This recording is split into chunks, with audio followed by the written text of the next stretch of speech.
अस्सलामुअलैकुम आज बनाओ अस कशीर हिंज मशहूर दोध अल यह दोध अल खास मौकन पे बनाने खानद्रन पे सलादस सत यह टेटिन जरूरी यह दोध अल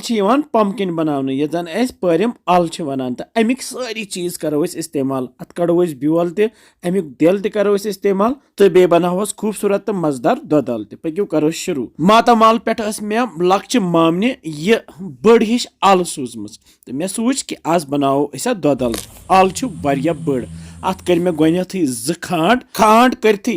अंदर अत यह गास तो अथ सती ब्योल ती कड़ो सोरे अम मज नबर युस यह ब्योल तो गास यह करो जाय कह थो साइडस कुन तिकाज अत किस्म वार चीज बनान यह ब्योल तो यह गास हखन थवान तो अत पत शरबत बनान या बनावोस कहव त यम सत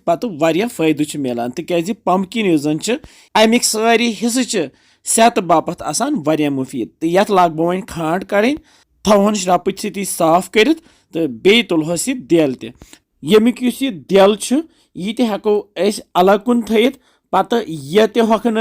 तो अमि पत यह इस्तेमाल कर यह एज अ खाद इस्तेमाल करान यमिच खाद अगर पत पोशन या सब्जी मज इस्तेमाल करो सब्जी वारिया ताकत मिलान म्यान बाटि अख जो तो खांड कर छुस बह थवान यम अके अके ये बाटि मज यिथ कन निकरत अगर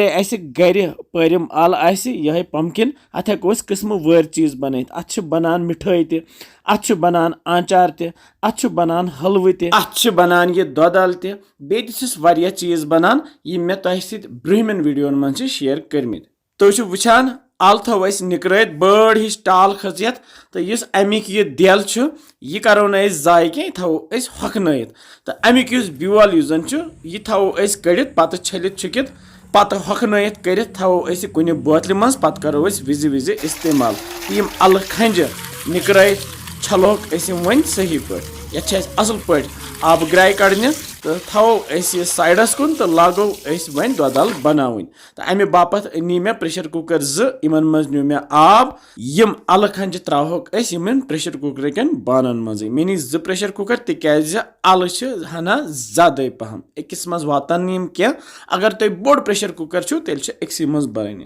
तो पे थोस वन ढकन तो लागो वन इन स्टीम दिन मे जोल गैसस पे थोक बह दोनों प्रेशर कुकर तो दिमो इन तूत काल स्टीम इत काल 5-6 सीटी नेरान यप नी मे जामुत दोध निमो 1-2 लीटर यह घरकुली जामुत दोध तो कोशिश करो जामुत दोध गस आसुन मोदुर मे फिर यह दोध सफेद साफि मज तो वटन बह तो थवन बह अलवन इत काल यह सोरे आब यथ नेर तो अमि पत लागो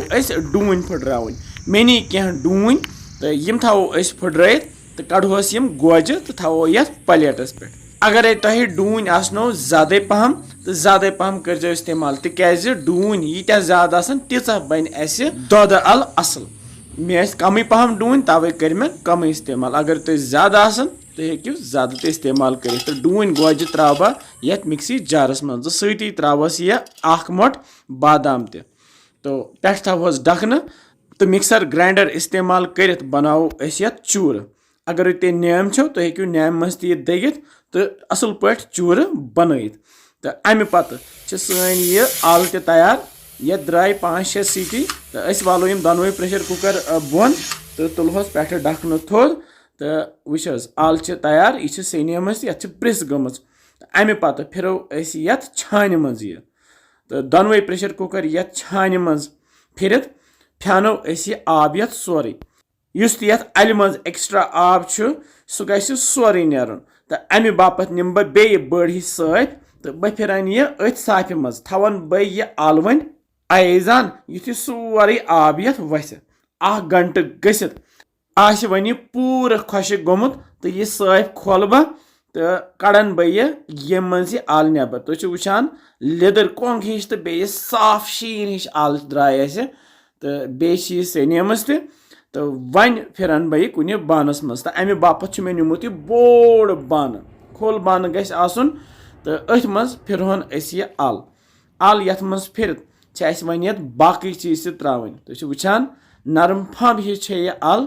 तो वन त्रो यत बाकी चीज यम सह खूबसूरत तो मजेदार बन बह त्रा ये गोत यह जामु दोद यस मे साफ मज थोमुत तो जामु दोद तुन हना ज्यादा पहम मे कर 2 लीटर इस्तेमाल तुम हेक्यू 3 या 4 लीटर ते इस्तेमाल कर यूत दोद आसि त्यूथा बन यह नरम तो बे मजेदार बे त्रोस यह डून गोजन हुन तो बादाम गोजन हुन चूर तो बे त्रोस कह किशमिश तो बे त्रोस यह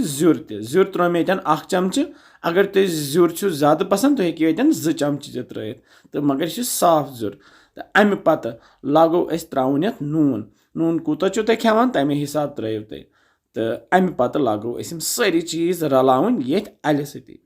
यथ रलावन तुस दब दब तुन यूता यथ दब दब दिमो त्यूता बन नरम तो त्यूता बन मजेदार लगातार रोजो रलावान तो लगातार रोजो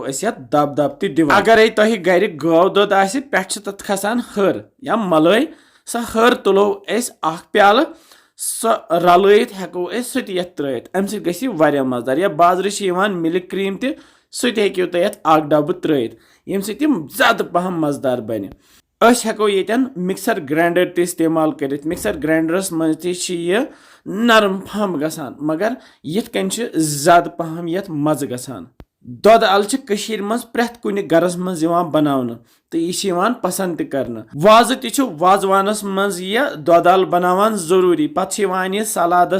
या चटन सवन तो सारे खुश गसान मे सह शुर तमो दोप अस दिसा रसा रसा अस खेमो तो वारिया मजेदार इन खस वारिया पसंद तो खुश तो दोध अल वन तैयार तो लास्टस त्रो यह माछ यथ दोध अल माछ त्रावन अम सह थोड़ा यह म्यूठ गसान तो बेस लगान पत मज तो माछ त्रो मे तो रलाव माछ यथ दोध अल तो खेमोन पत यह मजेदार दोध अल यह दोध अल हेकोन बतस खेत चोचि सत या इत कन फिरन खेवान तिथ कन हेको सोदे खेत तो मे यह बोड़ हिू शीशु बन तो ये मज फिरो तो अगर यार दोस रिश्तेदार हमसाय तिमन हेको ये पैक कर तिमन गिफ्ट दित ये बानस मज फिर दिमो पे दब दब पे सजावन यमो किशमिशो तो बेच मे पम्पकिन सीड्स परिम अल ब्यूल ये वान मे कर क्या चांद वर्क तम त्रा अथ पे तो सजावन अम बन यह मिठाई बे बन खूबसूरत गिफ्ट पैक यह बोर मे लकुट डब तो वन तथ बानस मज वारिया ज्यादा तो अमे पत लगो ब्या यह डब भर यमन डबन मज भरत दिमो गिफ्ट तो खेनो सारी रसा रसा